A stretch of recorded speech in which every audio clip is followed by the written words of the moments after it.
Hello, and happy snow day to many of you here in the Midwest, like us, where we've got a snow apocalypse going on here.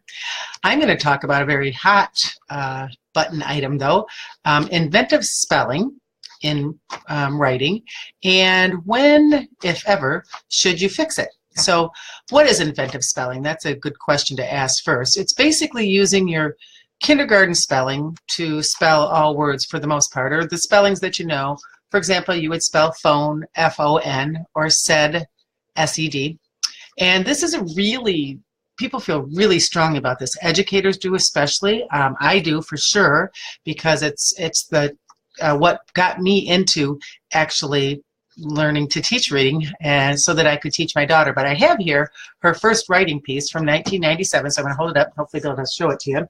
So this is Colleen in 1997. So you can see her writing there.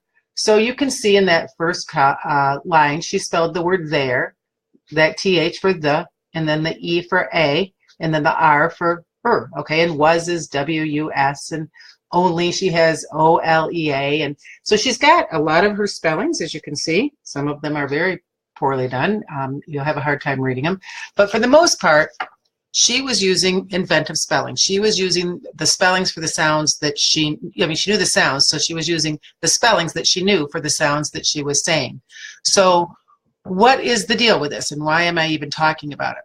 The practice is, the common practice, I would say, that's almost everywhere, not everywhere because nothing's everywhere, but the most typical practice in education is to have kids coming into kindergarten to write across pages. So maybe they may wait a month or two, but before they've taught them to read even, and writing is the next step after that, it's much more challenging, kids are asked to write a lot.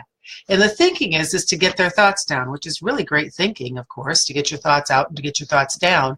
But the problem is the students can get their thoughts out easily. We know 5-year-olds, how great they are at telling stories, and they love to tell stories and long stories and all that good stuff, which is wonderful. But it's a very different thing, telling a story, than writing a story. It's just like being read to is very different than reading yourself. Doing it yourself requires a whole lot of instruction, hopefully, and a lot of cognition and a whole lot of work.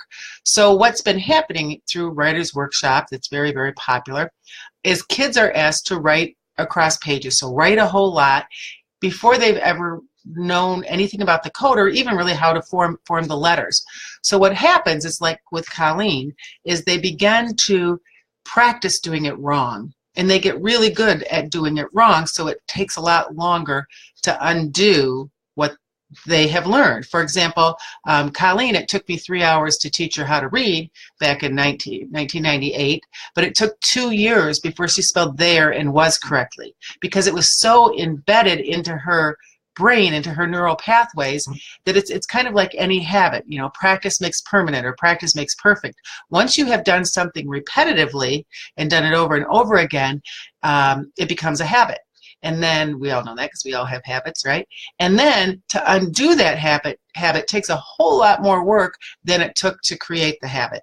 So spelling is going to take a lot longer to remediate than reading, because it's a whole lot more challenging. And often people think, well, the kids are developmentally going to, at some point, and I ask questions of educators about this a lot, who use the inventive spelling and are really resistant and against fixing it. What point are they going to wake up and be able to spell was or there or any number of these words in this writing? When are they going to be able to do that correctly? And from my experience, from teaching preschoolers up through senior citizens, actually, the answer is they won't. How many adults do you know, if not yourself, who says, I'm just not that good of a speller, I don't do that well, I don't like to write, that type of thing. And if you're not spelling accurately, you're not reading to your potential. So a really good motivator to help your students spell accurately is to get them reading even at a higher level. So there's a whole lot of, really a lot of dissension in this whole thing. With EBLI, what we do is we do allow our students to write with their inventive spelling, but we start very small. We would never ask them to write across pages. We ask preschoolers and kindergartners to write a word. They'll draw a picture and they'll write a word. And if one little guy, a 4-year-old, wrote turkey, T-R-K-E. So I would, erase that R and show them the UR and say, put this in for your and the EY and put this in for the E. So now they know how to spell that correctly. Also, we teach them, we have a whole lot of things that we do with Ebbly where we actually teach them how to do it, and then we ask them to do a lot of it. So we do quality and then quantity with quality. So otherwise, they, like with Colleen, no punctuation, capital letters in the middle of words, in the middle of sentences, and of course, half of the words on this page are misspelled. So a really huge argument for let's do inventive spelling is if you correct their spelling, it hurts your kids' self-esteem. Now, with the teachers that I train and that use Ebbly and use Ebbly writing and spelling, they tell me exactly the opposite. They say what happens as far as to cause a lot of anxiety with kids is you're asking them to do something they don't know how to do, so they'll sit in front of paper and cry. Teachers say to me all the time, I don't have kids crying anymore now that I'm teaching them Ebbly. They will sit in front of their paper and cry because they don't know, they've got great thoughts, but they don't know what to do to get them down on the paper. So the anxiety comes from not being taught how to actually do it right. If you think of yourself as an adult, me as an adult, any human really, who likes to make mistakes? None of us really say, ooh, let me see if I can make 100 mistakes today. It's a good way to learn for sure, but only if it's corrected. Making 100 mistakes every day in your writing and continuing to do it for years is never going to get you to the point where you're going to learn from it if you don't know how to fix it. So what we find too is when you teach the kids what they need to know as far as how to write, they start to love writing instead of having to run to the bathroom or cry or sit and, as teachers say, stare blankly at this piece of paper and they don't write anything. So the inventive spelling piece, it's kind of one of those things that went way too far. We understand it's just like walking. We're not going to say to a little toddler who takes 2 steps, nobody ever says, what are you doing with only those 2 steps? You need to walk fluently because that's what, the whole goal is as a human. So stop that. No, we all cheer and scream and are so excited about those first few steps that a baby makes or a toddler makes. And we know that then they're going to build on that. It's the same thing for the reading. It's in walking is actually natural. Reading and writing and spelling is not. So we need to celebrate where they're starting. Okay, you spell phone, F-O-N. I'm going to show you that this PH is the spelling and this N-E is the N spelling. I'm going to give you that information so that now, because we have a crazy English code, not their fault, not our fault either, but it's really wild and crazy. And if all you've ever learned is F and N is N, then you really don't have the opportunity to further that. Even if you become a good reader, usually not a great reader, but you can become a good reader and still be a poor speller. But no one who is not spelling accurately is reading to their potential. So always, if you're misspelling, you're not reading to your potential. And if we get them out of the gate misspelling, it's going to be a whole lot harder for teachers, unfortunately, those of you who teach 3rd grade, 4th grade, even 2nd grade, to undo all of this when you've got volumes of misspellings and miswriting and poor sentence structure and no capitals and no punctuation and all of that. So we very emphatically say, if you want to have kids who like to write and kids who don't have anxiety around writing, help them learn how to spell correctly. We use a whiteboard all the time to start with because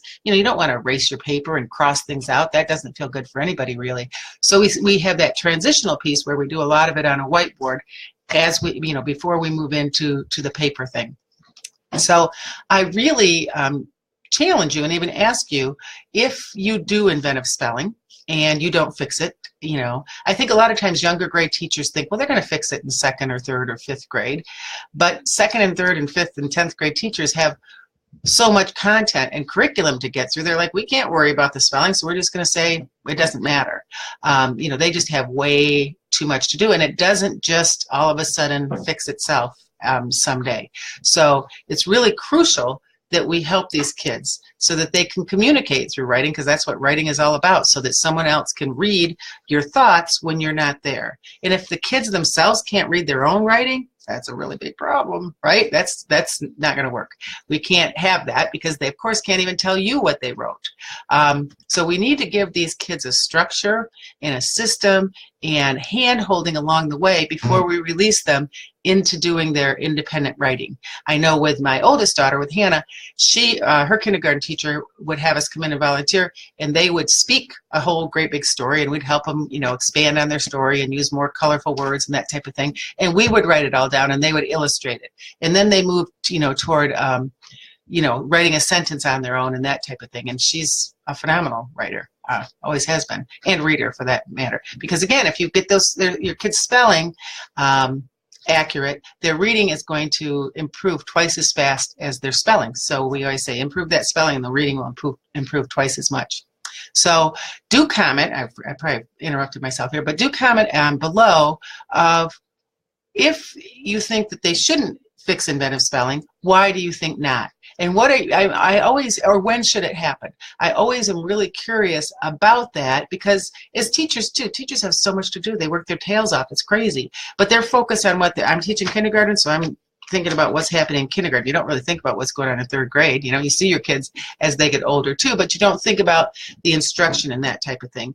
So, I would love to know your thoughts, because I'm asking teachers about this all the time. And what I hear, I actually just asked one today, and she said, before Ebley, I never really thought about it. We were just doing writer's workshop, and they're supposed to write, and some kids were really stressed out about it, and some got better somewhat, but I really didn't have any great writers. They were good storytellers, but not any great writers. And this is from somebody who taught younger, little kid grades and then taught third grade.